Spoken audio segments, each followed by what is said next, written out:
VCY America presents Crosstalk, a nationwide call-in program discussing issues that have an effect on our families, our communities, our churches, our nation, and our world. Crosstalk, an opportunity for you to voice your concerns for biblical principles. And now live by satellite and around the world on the internet at vcyamerica.org. Here is today's Crosstalk. Well, thank you, Mr. Morris, and good to have you with us on Crosstalk today. You know, as we came through the election, and I sat there transfixed that evening watching the numbers move around on the screen, I think I was shocked. In fact, there were some people thought it was going to be a landslide. Think of Karl Rove and others, and even Rush Limbaugh. And all of a sudden, numbers started happening that raised some questions. Earlier in that day, we'd heard a talk show host here in Milwaukee talking about the election and the fact that there were strange white vans driving up to the federal building with loads of people. Now, these vans had Illinois license plates, but the people were going in to vote. Now, I don't know. This is not sour grapes. But when we hear about the craziness that goes on with voting machines where somebody presses one button and finds they vote for the opposite party, and finding out who it is, who finances or who operates or who has influence on voting machines, it's enough to make you wonder what's going on.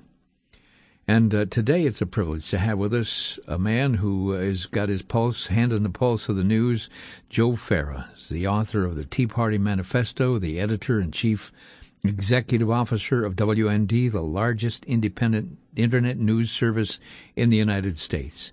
And Joe, it's a privilege to have you with us today. Always great to be with you, Vic, on the most active audience I have ever encountered in radio. Well, I tell you, that's because they eat oatmeal or something. Well, Joe, you know, many of us are taking our Rolaids after the election and licking our wounds and all that kind of thing. But the number of people are still scratching their heads at the outcome of the election 2 weeks back.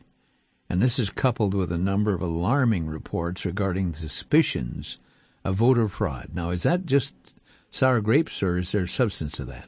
I think there's more substance than I could have imagined. And by the way, I have to tell you, pat myself on the back a little bit here and our team, that in August we put out an issue of our Whistleblower magazine that was called Rob the Vote, and it anticipated every single one of these things that we saw on Election Day, saw prior to Election Day, and saw post-Election Day.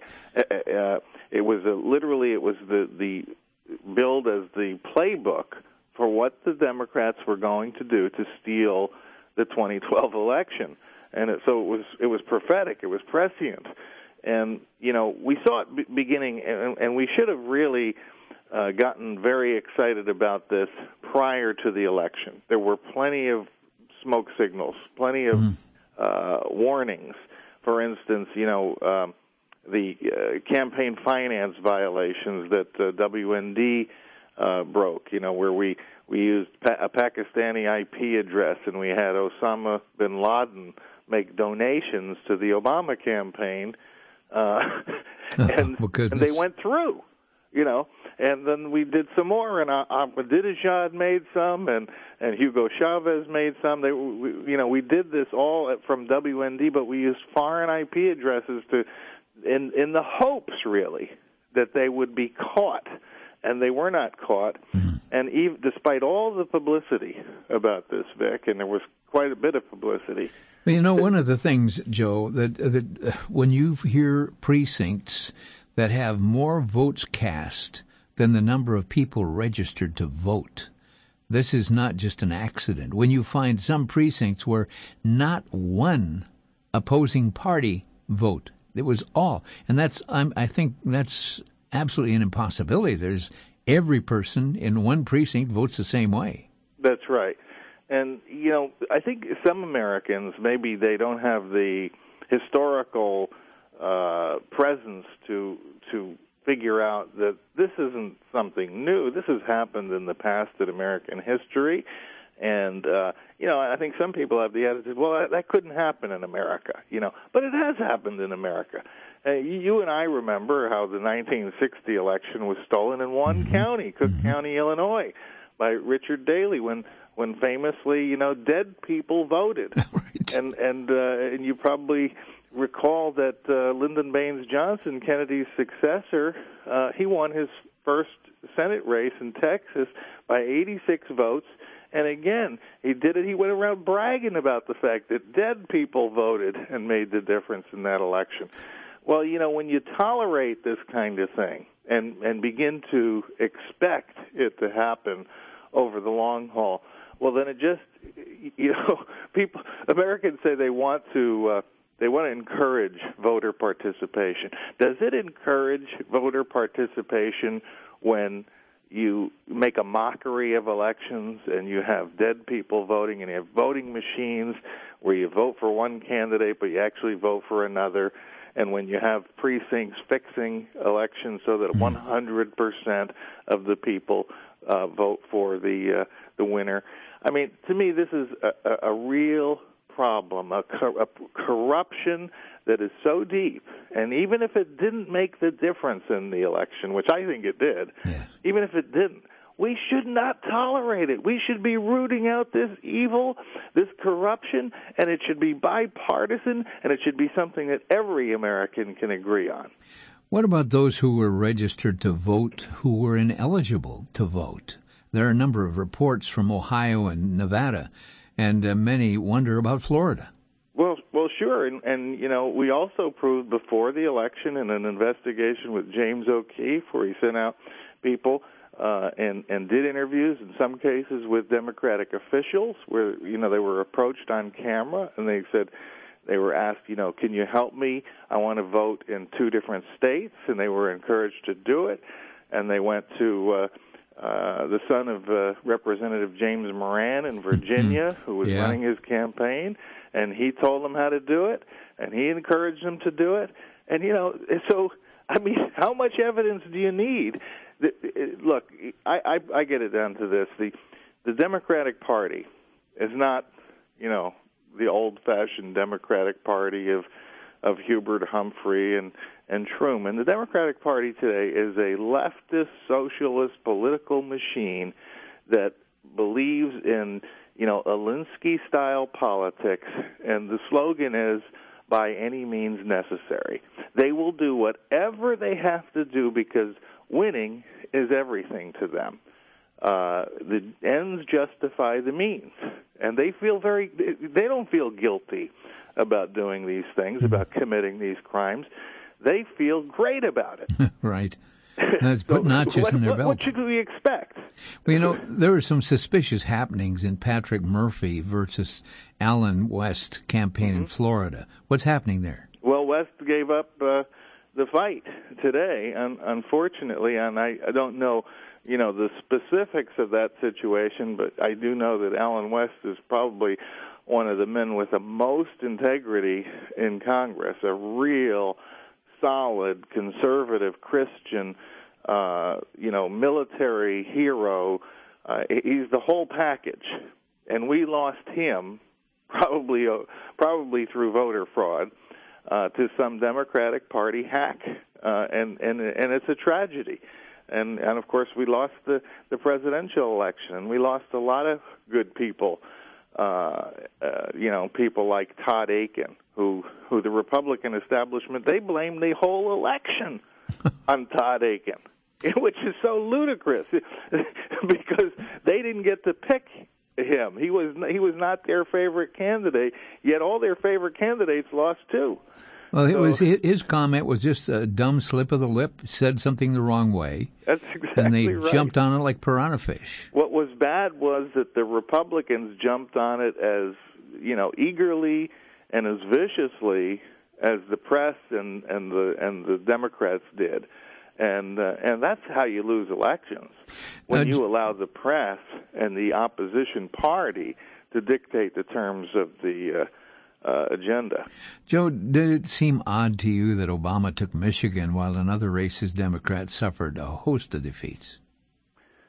A lot of things seem strange about this election. Vic, if you think about it, if somebody told you 2 days before the election that Barack Obama was going to get 10 million fewer votes than he got in 2008, what would you have predicted for the outcome of the election?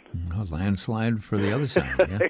Exactly. Because if anything, look, in 2008 I wrote a book called None of the Above. I just didn't think there was a dime's worth of difference between McCain and Obama, and one road was a fast road to disaster, and the other was a slower road to disaster.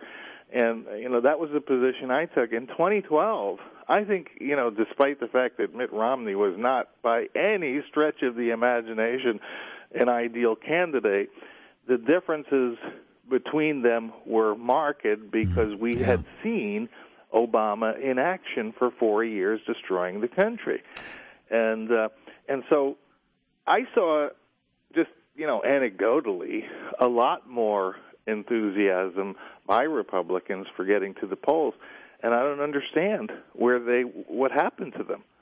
Now, WND had an investigative story regarding foreign contributions. Mm-hmm. What did you reveal in that?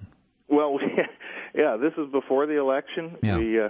We were suspicious that the Obama campaign was taking foreign contributions. We were suspicious because they did it in 2008, and we proved it then.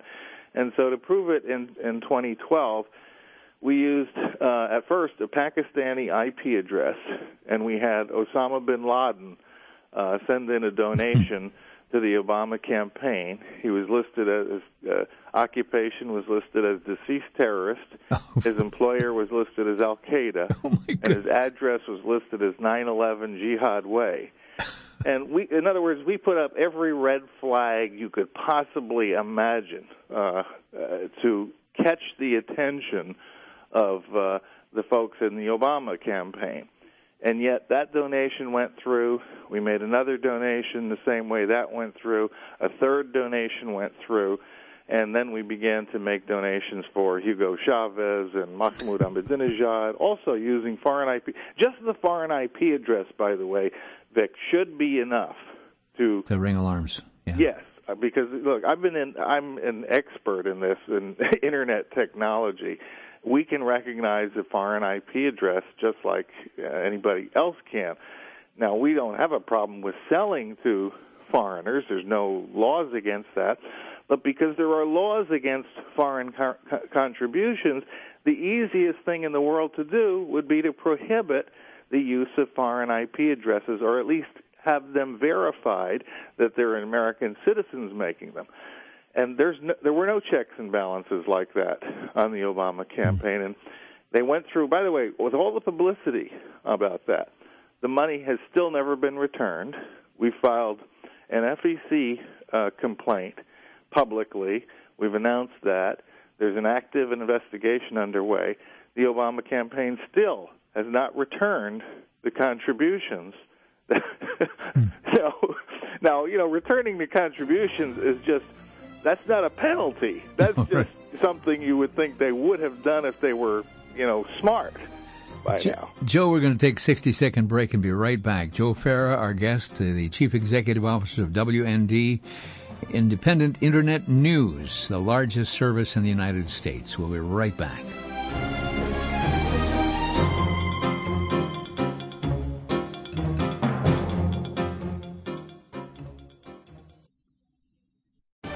Back to Genesis with Dr. John Morris, creation researcher at the Institute for Creation Research. Dr. Morris, does the Bible mention dinosaurs? Yes, it does, Chris, but not by that name. The name dinosaur was not even invented until the mid-1800s. Until then, people simply call them dragons. In the Bible, there are many mentions of dragons, great reptilian beasts that were quite remarkable and fearsome. A careful description of a land dinosaur is given in Job chapter 40. This beast, called Behemoth, lived in a swamp and had bones as strong as iron. It had a tail that looked like a cedar tree. Evidently, it was a giant sauropod, like the brontosaur. In that passage, God was talking, and he described Behemoth, and Job knew about him. It's important that we know about dinosaurs, too, because they were created along with man back in Genesis. To find out more about creation science, Visit us on the web at www.icr.org. That's www.icr.org.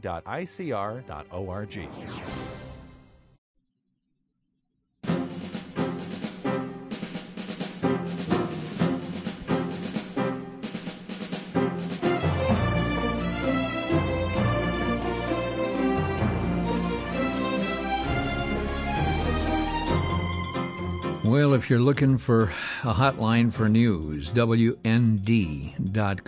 is the place to go. WND.com, the largest independent internet news service in the United States, and with a pulse of what's going on in our country and raising the valid questions that need to be raised. I think of Jerry Corsi, who has done so many investigative things, Joe. There's so much to be found and questions that haven't been answered yet.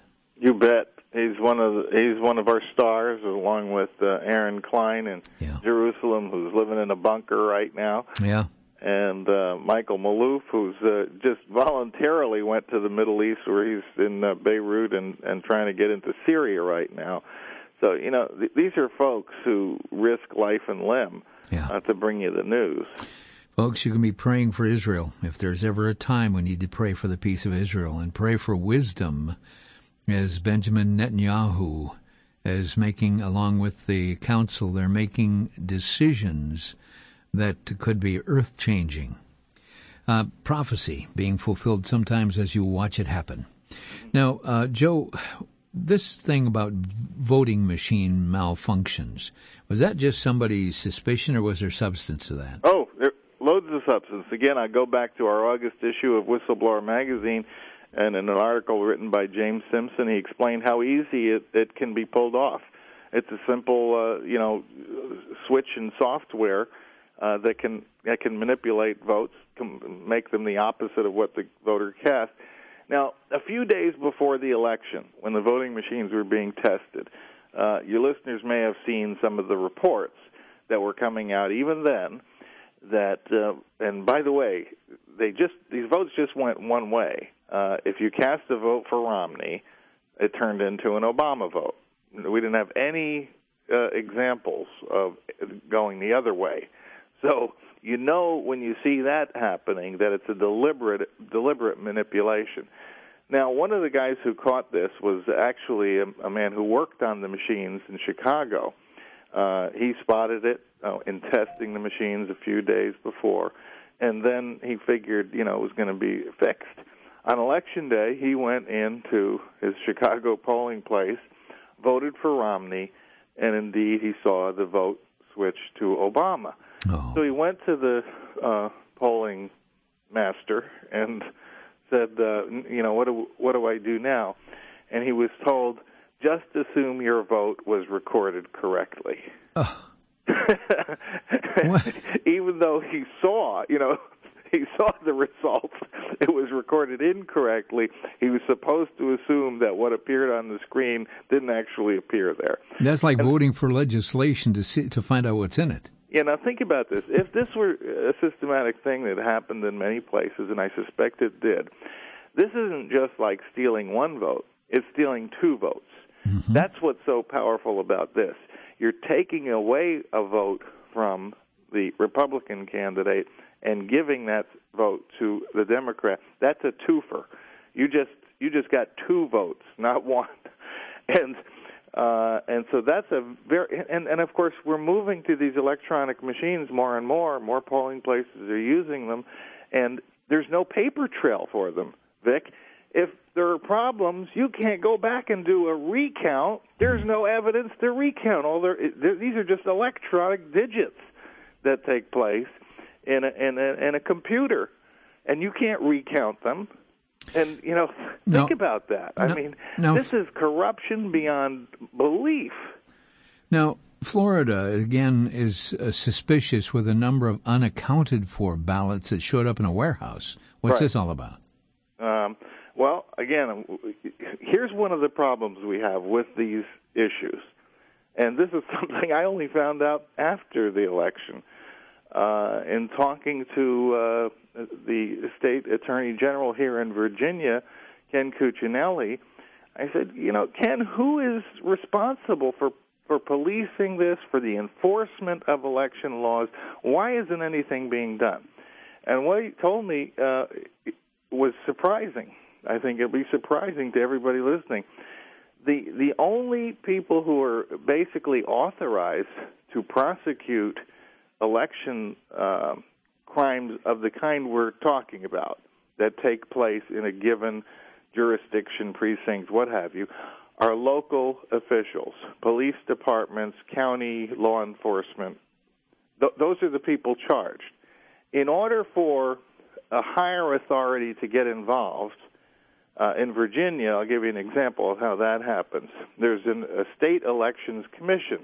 So if something comes to the state elections commission that raises their attention, they can then assign state law enforcement, or in this case, the state attorney general, to go and investigate. That's what happened with the James O'Keefe evidence, the video tape evidence that we were talking about earlier, and there's an active investigation there.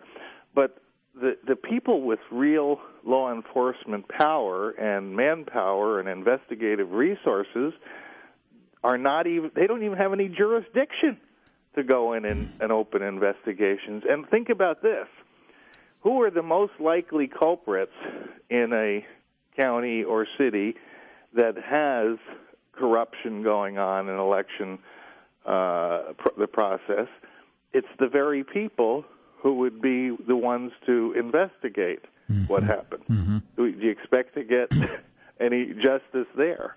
Do you expect Philadelphia officials, for instance, to go and explain why 100% of the people in 59 precincts voted for Obama? It's not going to happen. And there's nothing we can do about it. And I want to make this. I want to be very clear to everyone here. I don't believe there's any way we're going to overturn this election because of what I'm telling you now. But what I am concerned about is this country, its future, elections in the future. We're very near the point, I believe, where elections won't matter anymore. When elections don't matter anymore, that means you don't matter anymore. Your rights don't matter anymore. And we're on the brink of that. So that's why it's important for us to make a lot of noise about this and demand reforms be made. The tipping point. Yeah. Yeah. Well, I tell you, we need to pray for our country. And, as we are facing the next 4 years, even I was listening to some of the secular news this morning. They were talking about Armageddon. Yeah. Yep, they recognize it. Fox a lot of News. things coming together at once, and superstorms and all these kinds of things, and it makes even the disbelievers believe, doesn't it? I was on the air on our morning show talking about 2 Chronicles 7:14, and but oftentimes we forget 13 and 15. And verse 13 talks about the penalties and God's judgment, and it talks about the locusts and the pestilence. And I made a comment that morning, just warning people that this may be God dealing with us, considering the storms and all of the things that were happening. I turned on the radio as I left the studios that evening, and here was Chris Christie. And out of his mouth came, "I'm looking for the locusts and the pestilence." Yeah, unfortunately, he turned, instead of turning to God, he turned to Obama. Yep. For help. And that's the problem that we have in America. It's a problem we have in Israel, for that matter. Israel relying on its own strength, relying on American strength for its survival and so forth. And what's interesting about 2 Chronicles 7:14 to me, there's so much interesting about it, and so much, this is the message for today. It's something that we all need to be thinking about. But what occurred to me recently is the way it talks about, this is a message for God's people. I used to think about 2 Chronicles 7:14, and I think it was saying that if a whole society would repent, that God would hear them and answer. It doesn't say that. If my people who are called by my name. That's us, Vic. Yep. That's the people listening to this program right now. It's the true believers in America. If we do this, we win. Yeah. We'll be blessed. That's right. God will hear us. He will heal our land.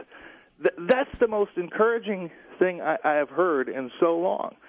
And really, it's the best and only hope, ultimately, that we have. And we're going to be probably observing some unhealment, if you please, in the coming months, difficulties that we see and those predicted.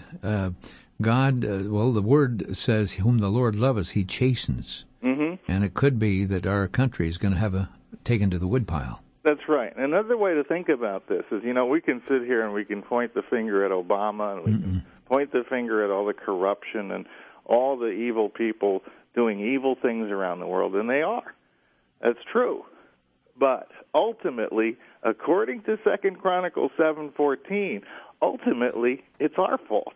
Yeah. Because we're his people and we're not listening to him, we're not being obedient to what he's telling us to do. And that's why I believe this is a time like no other time in our history where, we have got to get down on our knees and we've got to repent of our sins, forget other people's sins, repent of our sins, and get closer to the Lord. Amen. Well, folks, WND.com is the location where you can get a lot of powerful news dealing with what's happening today. WND.com. Our guest today is Joe Farah, who's the founder and the CEO of WND.com, and this is an organization, the largest independent internet news service in the United States. And so my suggestion, access it, find more information as the world turns, because there's a lot of things happening out there. Joe, we're going to be taking a break here in a moment, but Whistleblower magazine, I've been fascinated with that thing. Tell us about it. Yeah, the neat thing about our monthly magazine, the print magazine that we put out for people who are maybe internet challenged, it's called Whistleblower, and it's different than any other magazine out there because what we do is explore one issue, one topic, one subject every month, in-depth, as in-depth as we possibly can. I was talking about that August issue about Rob the Vote. That's a perfect example. If you had received this in August, you would have had a preview of what was coming on November 6th. Yep. And I think that's why it's so valuable. I get it every month. All right, folks. Well, we're going to be opening our phone lines in just a moment. In fact, we'll do that right now because I know you'll want to get online with our guest today. The other issues we're going to be talking about coming up in the next segment. The House and the Senate are meeting in a lame duck session, talking about the fiscal cliff. And are we going to go over that cliff, folks? We're going to be talking about that. So join us in the next segment here on Crosstalk.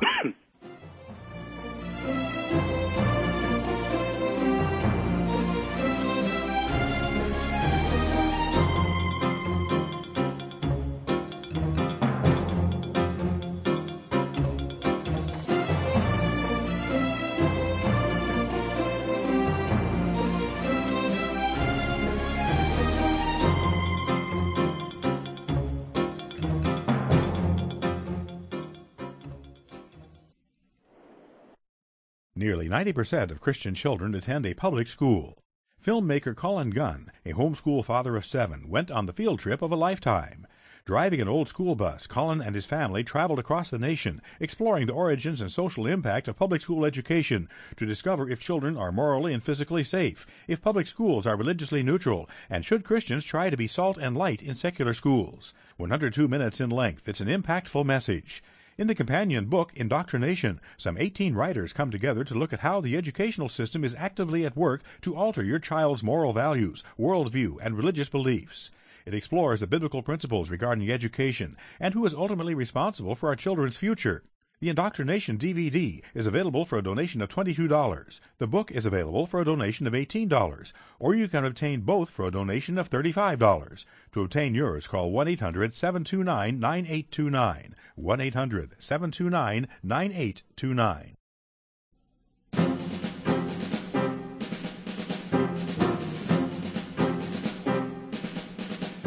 And welcome back to Crosstalk. If you'd like to call, get online, the telephone number, and all the lines are jammed right now, but I'll give you the phone number if you want to call. The phone number is 800-733-9829,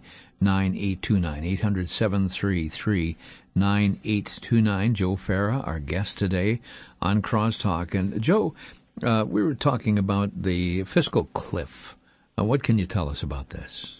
Well, it's the same story I've been telling for a year on your program and a few others that'll have me, and that is that, since 2010, when the Republicans took over the House, and really they were sworn in January of 2011, since then, Republicans and Republicans alone have had the solution, if they cared to use it, to stop this. We're racking up debt like crazy. Back then it was under $14 trillion. Now it's $16.5 trillion.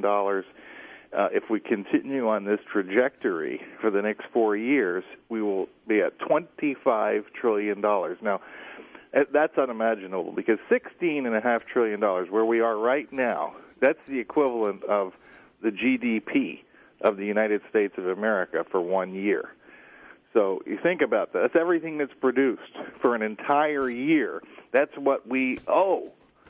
And, what we're doing here is so incredibly immoral because what we're doing is instead of raising taxes, which is bad, we're raising taxes on our children and our grandchildren and our great-grandchildren.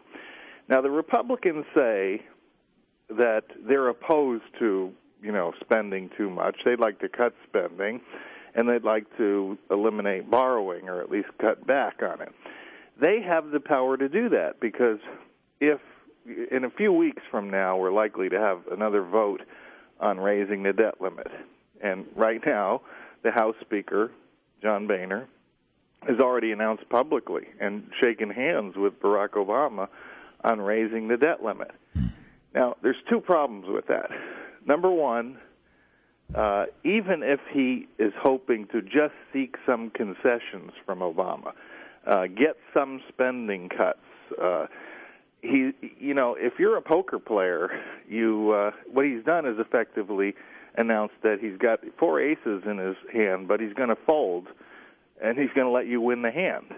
The Republicans hold all the power to stop borrowing right now. And if you freeze borrowing, you mandate about $1.1 trillion in cuts immediately, which brings you to a balanced budget.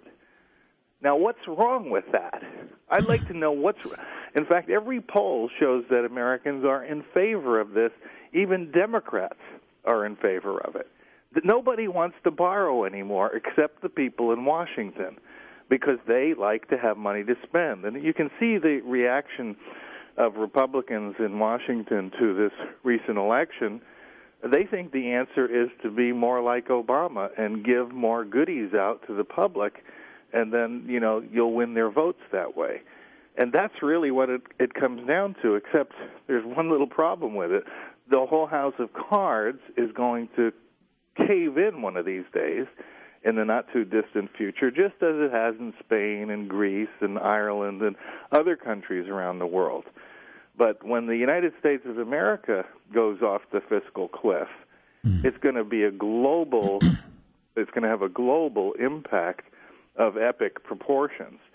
And it's bad for everybody, and it's a disaster in the making. And I have to tell you, unless people respond, like I've been trying to get them to respond for the last year or so, to the No More Red Ink campaign. That's nomoreredink.com, and bombard the Republican House members with pleas to freeze the debt limit. We have no choice. There's nothing else we can really do because as of right now, the leadership in the House is poised to give Obama everything he needs to continue his radical agenda for the next 4 years. Now, President Obama said he has a mandate from the election to tax the wealthy. But doesn't the Republican-led House have a mandate not to raise taxes? I mean, if Congress doesn't act, the Bush tax cuts end in 6 weeks. That's exactly right. And in fact, the Republicans had more of a mandate in 2010. They won in bigger numbers than anybody ever expected them to win by. And they didn't lose many seats even in this election. They're holding all the cards, Vic. I know they know this. That's what's so frustrating about it. I mean, this is common sense. That if they, in fact, every day you'll see stories in the press about, are the Republicans going to, play their card? Are they going to, or are they going to compromise with Obama? What they're talking about is, are the Republicans going to say no to raising the debt limit? And I know there's a lot of support for that already within the Republican caucus. I can tell you there are 22 solid votes right now to oppose it, and there are probably at least another 100 who would like to oppose it, but, leadership is telling them not to. And leadership is what, that's how you get the committee assignments you want and the chairmanships that you want. And so there's got to be a counterbalancing effect here from the people at the grassroots, and we bombard them, as we did previously, with letters urging them to do the right thing, and hopefully we might have an impact. The herd mentality that continues, and of course you've got some legislators are freshmen or green, I should say, and they come in there and they learn the ropes of the good old boy network, and you start doing favors and voting as a herd rather than people thinking. And folks, this is one of the reasons why we keep giving out the phone number for the Senate and the House of Representatives. The phone number, this Capitol switchboard, write it down, put it on your refrigerator, and call when you hear these things.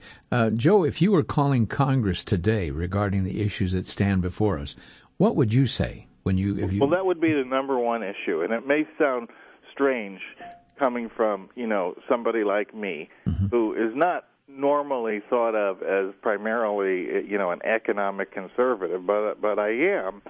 And the problem is, let's say Obamacare is your big issue, and it is for many people.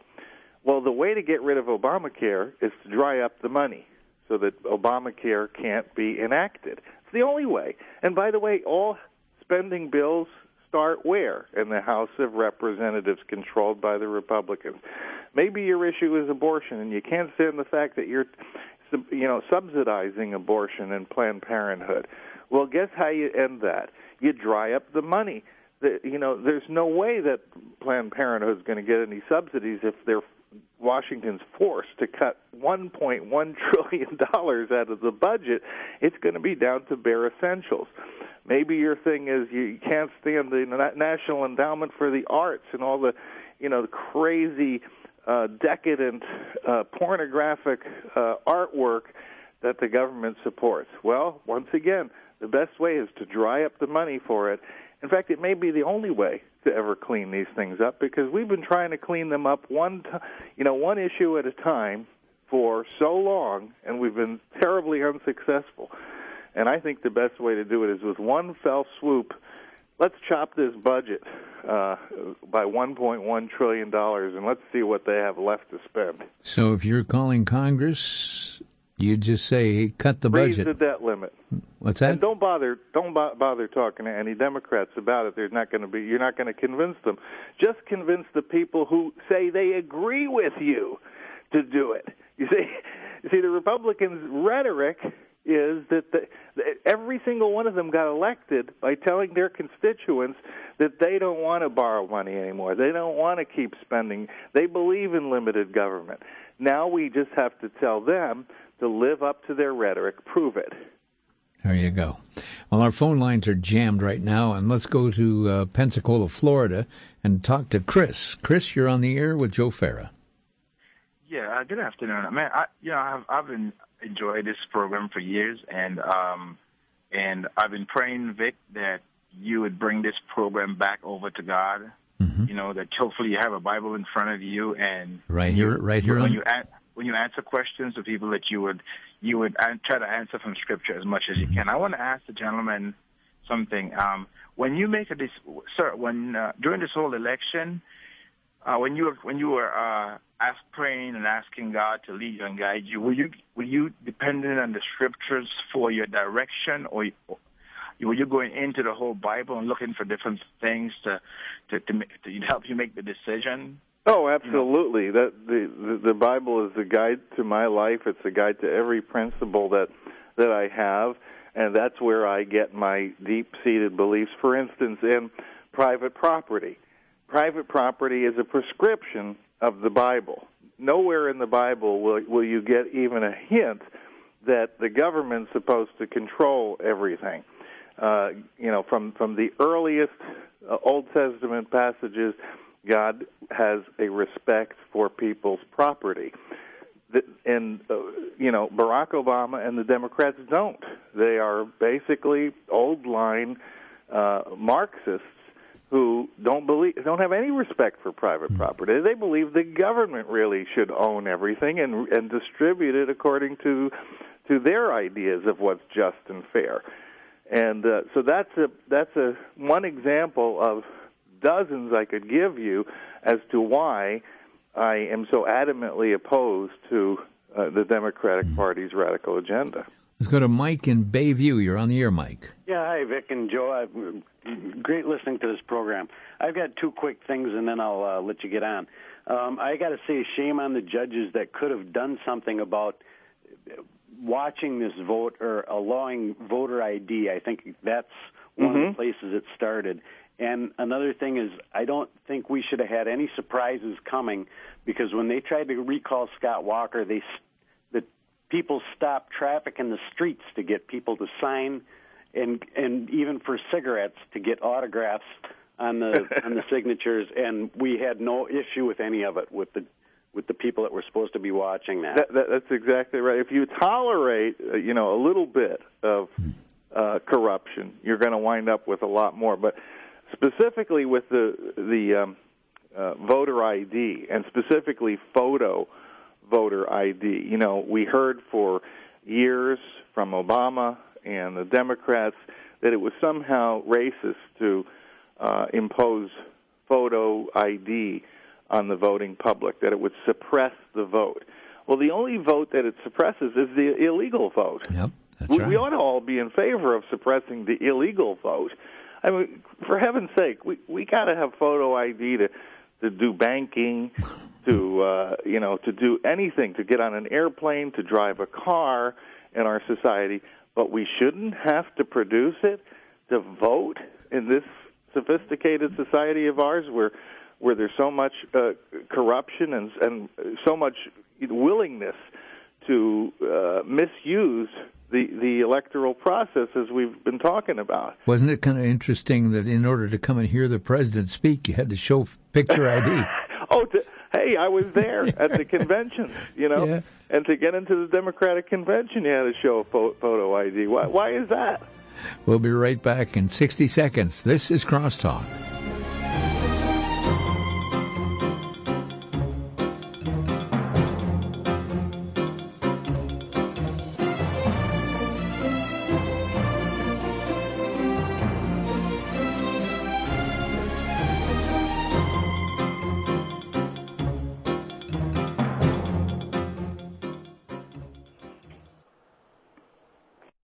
For the Worldview Weekend Minute, I'm Brandon House. Our website is worldviewweekend.com. Are you experiencing worry, anxiety?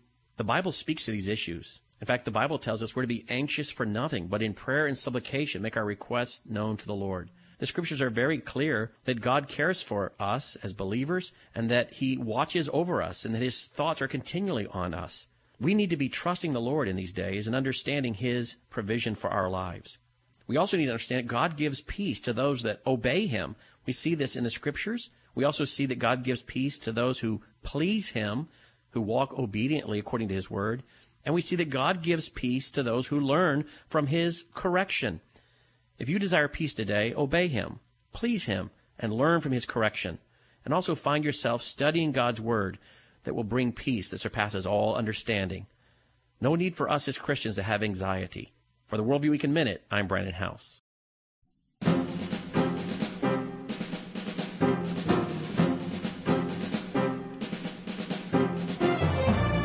And in this fast-moving 1 hour, or call it 53 minutes, it is still the fastest-moving hour I live through every day. But we're welcoming your calls from all over the country, 800-733-9829. Keep them short and to the point. And let's go right now to Navarre, Florida, and talk with Rick. Rick, you're on the air with Joe Farah. Joe and Vic, great to speak with you. What we really have here with the current Republican leadership basically getting ready to go along with whatever President Obama wants is a case of the rhinos who now control the Republican Party. The Republicans, we used to call them liberal Republicans back before that became a dirty word, but they're still around and they're still liberal. There's really not much difference between them, except on a key number of social issues that they're willing to cater to us on to make themselves look conservative. But what we really have is good cop, bad cop, and the only way we're going to save the country is to save the Republican Party from the rhinos. I would encourage anyone who is in a district that is supposedly represented by John Boehner or the other House leadership on the Republican side or any of the chairmen of the committees, find good, rock-solid Tea Party conservatives, recruit them, back them, run them against these rhinos, and get rid of them. That's the key to the problem. Yeah, it worked in 2010, and it can work again. I don't know what happened to the Tea Party movement in 2012, but it obviously wasn't out in the kind of force that it was out there in 2010. And see, the thing about politics, if you feel that we have a duty to work within the political system to affect change, is that you can't. It's not a one-shot deal. You know, it's something that you got to work at every day, not just on election day, not just once in a while when you really get frustrated with things, but literally every day. And I got to hand it to the Democrats. They do that. Do you know that Obama kept hundreds of campaign offices open since 2008? They didn't start campaigning in 2012. They were campaigning from 2008 on.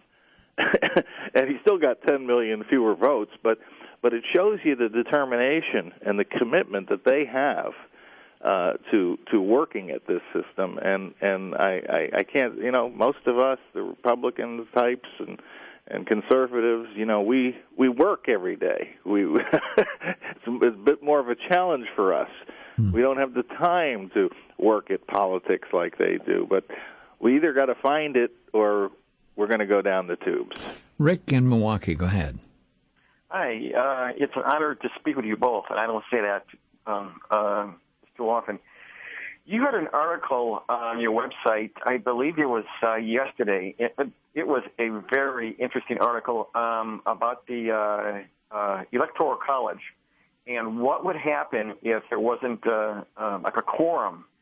What are the odds of that, and would we have the stomach to actually do that?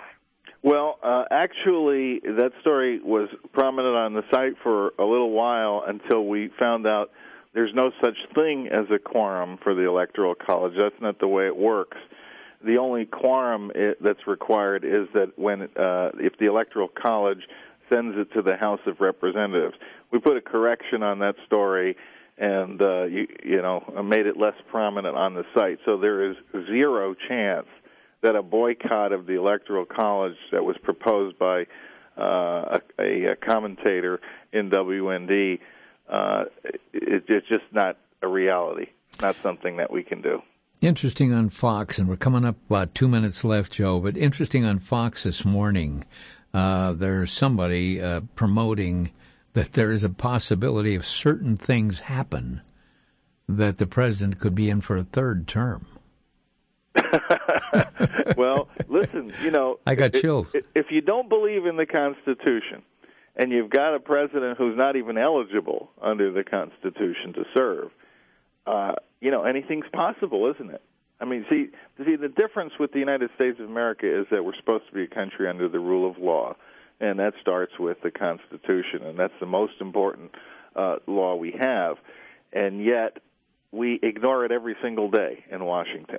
Every single day, practically every most acts of Congress are unconstitutional. We've gotten to that point, and the president has he thinks we have a living Constitution that can mean whatever he wants it to mean. And so, hey, I wouldn't rule it out. Sarasota, Florida. Jonathan, you got just about a minute. Go ahead. Yes, I just wanted to comment. For many years now, I've heard about how the liberal movement has very broad dominance over the education system and how that impacts future generations. I wonder why it's so difficult for conservative minds to influence the education system and what it would take to, because I think future generations need to be targeted. Well, you're absolutely right. The educational establishment is one of the cultural institutions that is upstream from politics. Ultimately, politics is just a result of what the culture indoctrinates people into. And when I talk about the culture, we're talking about education, the media, the major foundations, even the churches are a cultural institution, and we've seen them subverted so often, especially among some of the major denominations.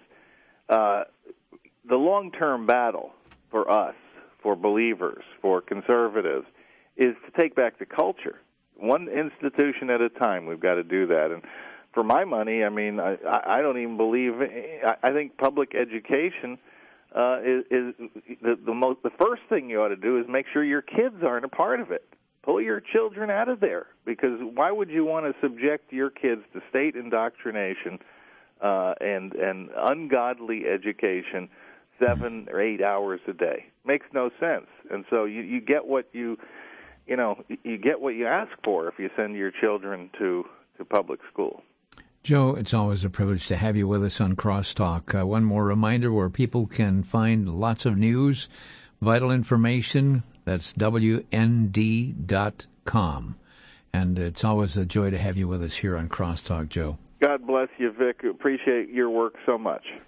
Thanks for joining us today. And folks, tell a friend. Invite a friend to listen to Crosstalk as it comes your way each day here on the VCY America Radio Network.